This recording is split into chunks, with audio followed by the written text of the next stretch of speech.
So let's talk about James Dean's accident and why it was a murder and not an accident.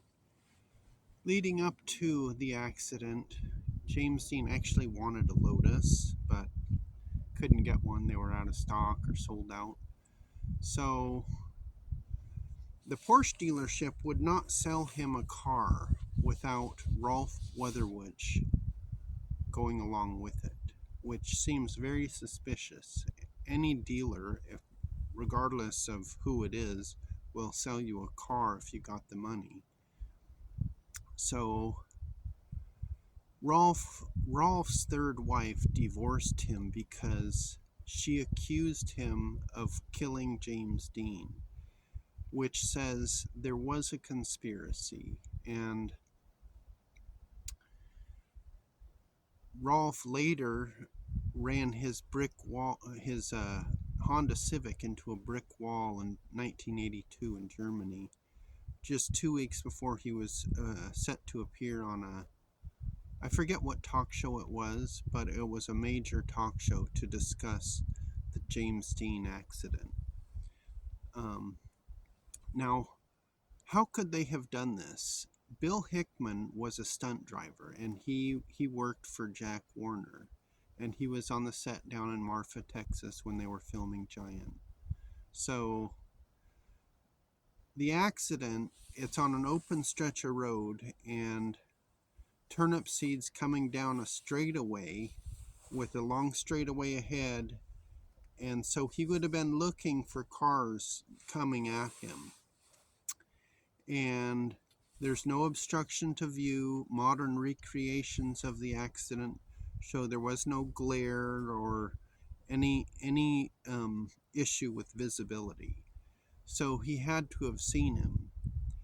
And the indication of Rolf Weatherwich's eyewitness testimony and diagram show turnip seeds skidding for 80 meters. That's or 80 feet, 30 meters. So that's quite a long skid.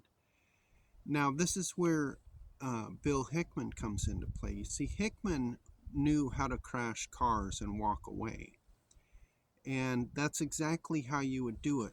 When a car, you want to come in really fast so that you can time everything, with the car coming at you, and then you lock up the brakes so it softens your hit. And because James Dean was in such a little tiny car, of course it's gonna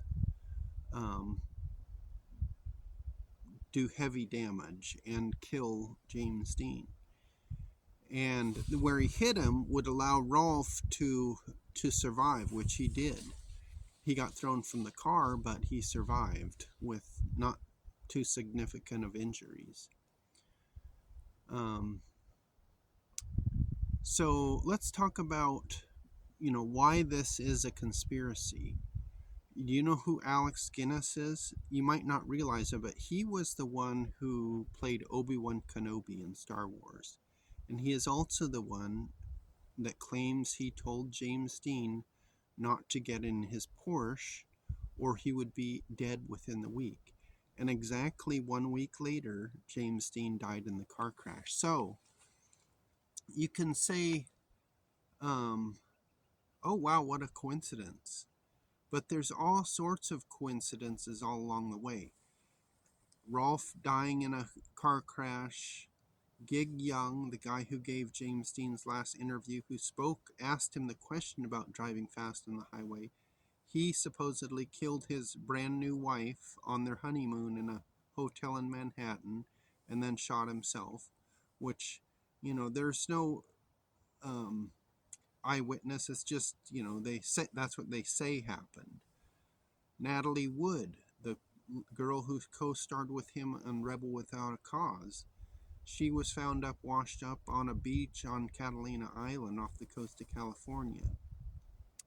Winton, Donald Turnipseed, none of them would ever talk to the press about the accident. Donald Turnipseed only talked to a local newspaper just after the accident, and that was just a brief, I didn't see him, when the skid marks on the road definitely prove that he did see him.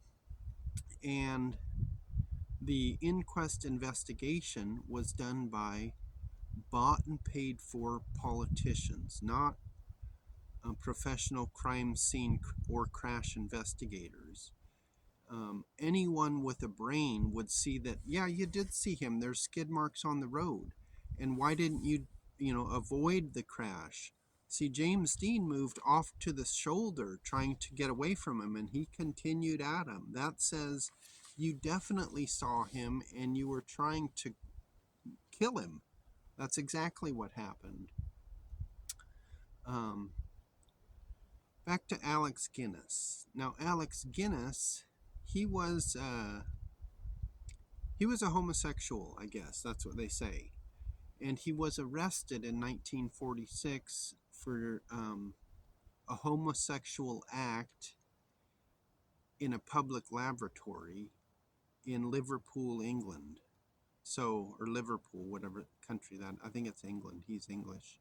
So, and he lied to get out of being prosecuted. He said his name was Herbert Pocket, which was a character he played in,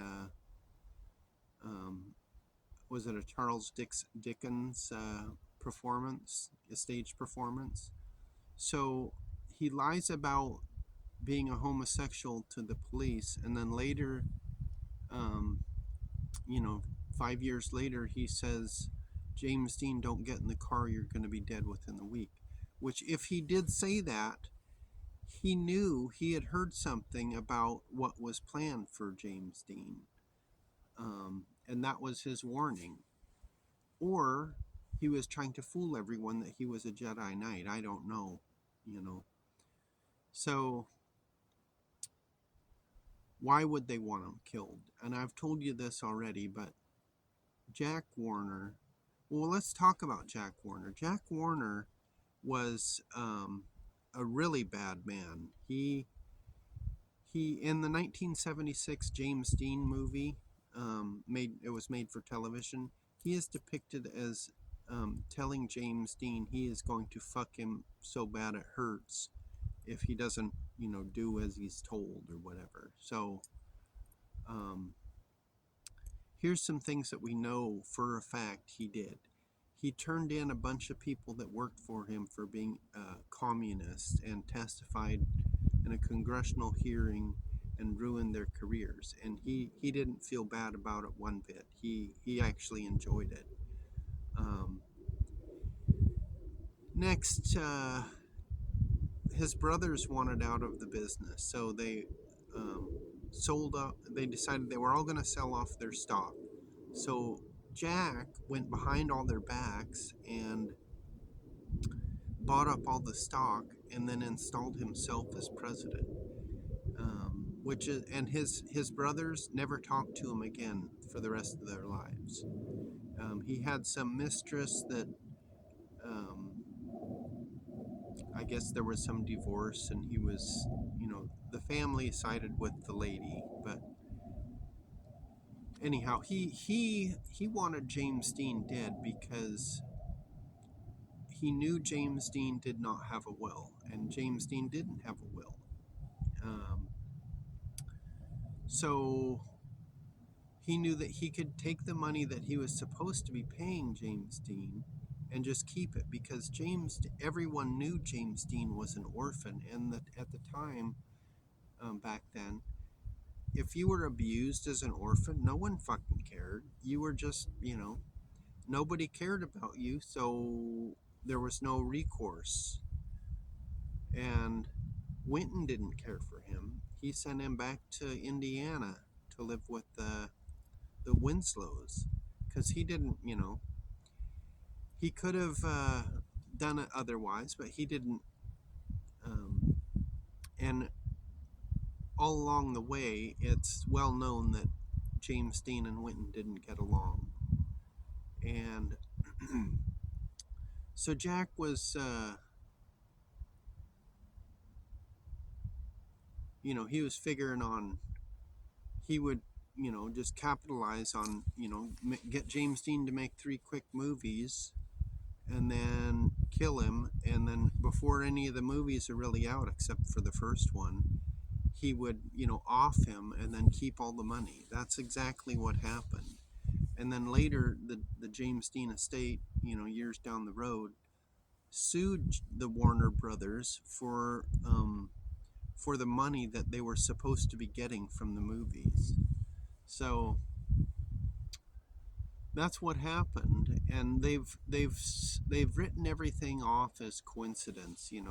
All of the strange deaths, um, the car, they claim was haunted, and even up until like 2015 or 17, they they've been making up these stories about there's James Dean's cars up in Bellingham hidden in some barn behind a wall, and supposedly this guy named Michael took a lie detector test, and um, there was a $1 million reward out for the car. And no car, nobody's ever, and with $1 million they would sort something out and figure out, okay, yeah, where's the car, here's your money.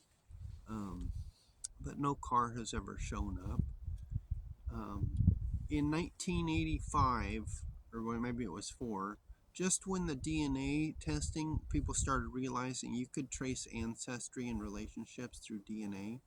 The gravestone was found, James Dean's gravestone was found um, at a fire station right by a burn pile. And that was the excuse for the grave disturbance, because they dug up his body and burned it in the burn pile and threw the ashes in the dumpster. So they were all along the way calculating how to keep getting away with, stealing my grandfather. Disgusting fucking people.